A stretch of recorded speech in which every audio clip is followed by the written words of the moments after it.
Doctor ভোতা অসুস্থ মুন্নার চোখ মুখ জিব্বা দেখে মুন্নার স্ত্রীকে বললেন, আপনার স্বামীর শরীর দুর্বল, একটু দুধ টুধ খাওয়ান। ডাক্তারের কথা শুনে মুন্নার স্ত্রী শেফালি একটু লজ্জা পেয়ে আর চোখে তাকিয়ে বললেন, স্যার ও তো খায় না, শুধু নাড়চাড় করে। শেফালির কথা শুনে এবার ডাক্তার চমকে উঠলেন। না পারছে শেফালিকে কিছু বলতে, না পারছে নিজের হাসি থামাতে। মুন্না বইয়ের মুখে এমন কথা শুনে রেগে খিটমিট করতে লাগল। ডাক্তার সাহেব থতমত খেয়ে বললেন, ভাবি সাহেব, আসলে আমরা অনেক সময় অনেক কিছু ভুল করে বলে ফেলে।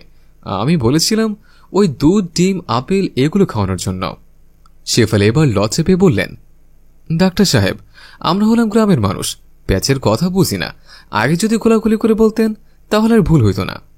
এবার থেকে আর ভুল হবে না, আপনি যেভাবে বলবেন সেভাবেই দুধ টুধ খাওয়ানোর চেষ্টা করব। মুন্না বউকে ধমক দিয়ে বললেন, তুমি চুপ থাকো, তোমাকে আগেই বলছে ডাক্তার সাহেবের সামনে বেশি কথা বলবা না, চলো তাড়াতাড়ি বাসায় যাই। ডাক্তার সাহেব এবার বললেন, আমি ওষুধ লিখে দিচ্ছি, নিয়মিত খাওয়ান, পাশাপাশি ফলমূল খাওয়ালে আপনার স্বামী সুস্থ হয়ে যাবে। ডাক্তার সাহেব প্রেসক্রিপশন লিখে শেফালির হাতে দিল। শেফালি ডাক্তারের সাথে কথা বলে বাইরে চলে গেল। ডাক্তার শেফালির দিকে তাকিয়ে ভাবতে লাগলেন, মানুষ এখনো এত সহজ সরল আছে। শেফালি ভাবে গিয়ে না দেখলে বিশ্বাসই করতে পারতাম না। এদিকে মুন্না বিছানায় শুয়ে আছে, কোনোভাবেই মুন্নার শরীর সুস্থ হচ্ছে না। মুন্নার পাশে বসে মাথায় জলপটে দিচ্ছে শেফালি। এর মাঝে ডাক্তার ভোতা এসে মুন্নার পাশে বসে মুন্নাকে দেখতে লাগল। মুন্নার হাত চোখ মুখ সবকিছু দেখে ডাক্তার ভোতা শেফালিকে বলতে লাগল, ভাবি, মুন্না ভাইয়ের তেমন কিছুই হয় নাই, কেন যে সুস্থ হচ্ছে না এটাই তো বুঝছি না। বড় কোনো রোগ হলে তো পরীক্ষায় ধরা পড়ত। আসলে সমস্যা কি হয়েছে একটু বলবেন? আগে বলেছে। শেফালি একটু সহজ সরল। শেফালি বললেন, ডাক্তার সাহেব, কি বলবো লজ্জার কথা। আসলে আপনার ভাই আমার কাছে আসতে চায় না। যখনই আমার কাছে আসতে চায় তখনই ওনার শরীরে জ্বর চলে আসে, আর কিছুই হয় না, শুধু শুধু কষ্ট বাড়ায়। আমি যদি একটু জোরাজোরি করি তাহলে ভয়ে কাঁপাকাঁপি শুরু করে দেয়। এছাড়া আর কোনো সমস্যা দেখি না। ডাক্তারের আর বুঝতে বাকি রইল না মুন্নার কি হয়েছে। মুন্নার হার্ট দুর্বল, মেয়ে মানুষ দেখলে দুর্বল হয়ে পড়ে। মুন্নার মনের জোর বাড়লে মুন্না এমনিতে ঠিক হয়ে যাবে। ডাক্তার ভোতা শেফালিকে বললেন, আচ্ছা ভাবি, যদি কিছু মনে না করেন একটা কথা জিজ্ঞেস করি, আপনাদের বাসরাতে কি হয়েছিল একটু বলবেন?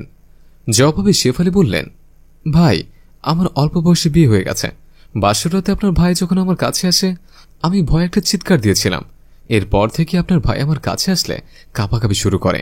ডাক্তার ভোতা একটু চিন্তা ভাবনা করে বলতে লাগল, ভাবি, আমি সবকিছু বুঝতে পারছি। মুন্না ভাইয়ের ভিতর একটা ভয় কাজ করে। আপনার কাছে গেলেই মুন্না ভাই অসুস্থ হয়ে যায়। মুন্না ভাইকে ভিটামিনযুক্ত খাবারের পাশাপাশি ওনার মনের শক্তি বাড়ানো লাগবে। আপনি নিজে নিজে মুন্না ভাইয়ের খুব কাছাকাছি থাকার চেষ্টা করবেন।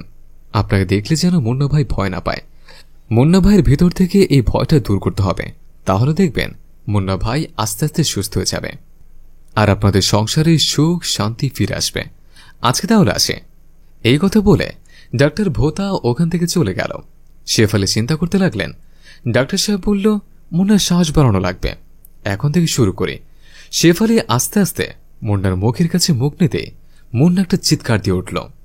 বন্ধুরা, এই গল্পটি শুধু আপনাদের বিনোদন দেওয়ার জন্য। ভালো লাগলে লাইক কমেন্ট এবং শেয়ার করবেন। ধন্যবাদ।